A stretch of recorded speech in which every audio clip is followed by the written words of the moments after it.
আমি নিজেই ভাবতে পারতেছি না যে এত মজার আইসক্রিম আমি নিজে বানাইছি, কল্পনার বাইরে। তাও আবার গুঁড়া দুধ দিয়ে। আমি গুঁড়া দুধ পানিতে গুলে নিছি পরিমাণ মতো, তারপর স্বাদ মতন চিনি দিয়ে দিলাম। সবাই স্বাদ মতন চিনিটা দিবেন, যার বেশি মিষ্টি ভাল লাগে বেশি, কম ভাল লাগলে কম। তারপরে দুধকে ভালো করে জাল করে নিতেছি।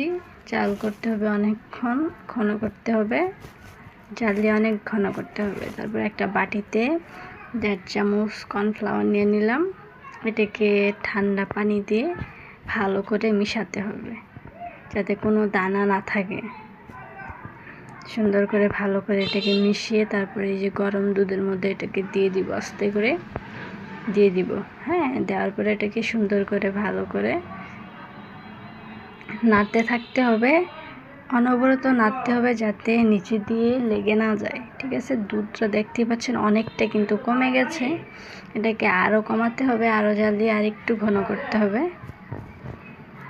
এই যে দেখেন অনেকটাই ঘন হয়ে গেছে। এখন আমি এটাকে নামিয়ে নিব, একটা বাটিতে নামাবো, তারপরে ঠান্ডা হওয়ার জন্য রেখে দিব। যে ঠান্ডা হওয়ার পর এটার মধ্যে ভ্যানিলা এসেন্স দিয়ে এটাকে ফ্রিজে রেখে দিব। ফ্রিজে রেখে আবার ঠান্ডা করব একটু। তারপরে একটা বাটিতে ক্রিম নিয়ে নিছি, ক্রিমটাকে এই যে বিট করলাম, দেখতেই পাচ্ছেন। তারপর ফ্রিজ থেকে এটাকে বের করে এই ক্রিমের সাথে মিশিয়ে দিব, একটু নেড়ে চেড়ে। এই যে এটা মিক্স করে দিলাম ক্রিমটার সাথে। আর হ্যাঁ, ক্রিমটা কিন্তু অনেক বেশি বিট করি নাই, আমরা যে কেকের জন্য যে ক্রিম বিট করি ওইরকম শক্ত হবে না, আর একটু সফট হবে ক্রিমটা। তো এটার সাথে দিয়ে ভালো করে বিট করতে হবে।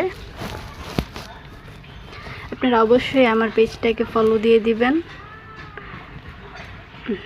দেন এই যে দেখতে পাচ্ছেন 3 ঘন্টা, প্রায় 3 ঘন্টা ফ্রিজে রাখার পরে এটা জমে গেছে। এটা কিন্তু প্রায় আইসক্রিম হয়েই গেছে, ভ্যানিলা আইসক্রিম যেটা বক্সে পাওয়া যায়, যেটা দোকানের আইসক্রিমগুলো ওইগুলোর মতন হয়ে গেছে। বাট আমি এটাকে আর একটু ক্রিমি করতে চাই, তার জন্য আমি এটাকে আবার বিট করব।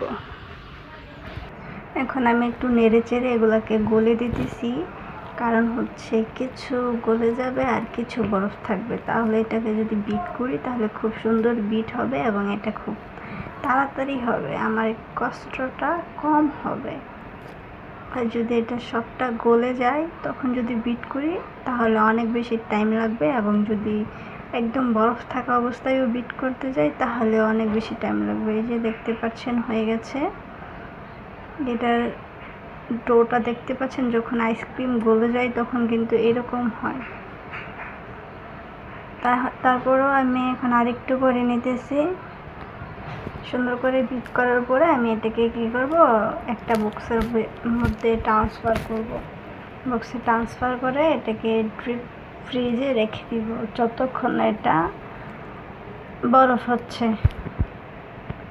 তো আমাদের এলাকায় অনেক কারেন্টের সমস্যা, অনেক কারেন্টের প্রবলেম। আমি এটা 2 দিন আগে করেছিলাম, বাট কারেন্টের কারণে ঠিক মতো আইসক্রিমটা জমতে ছিল না, আর আমি লাস্ট এন্ড ভিডিওটাও করতে পারতেছিলাম না।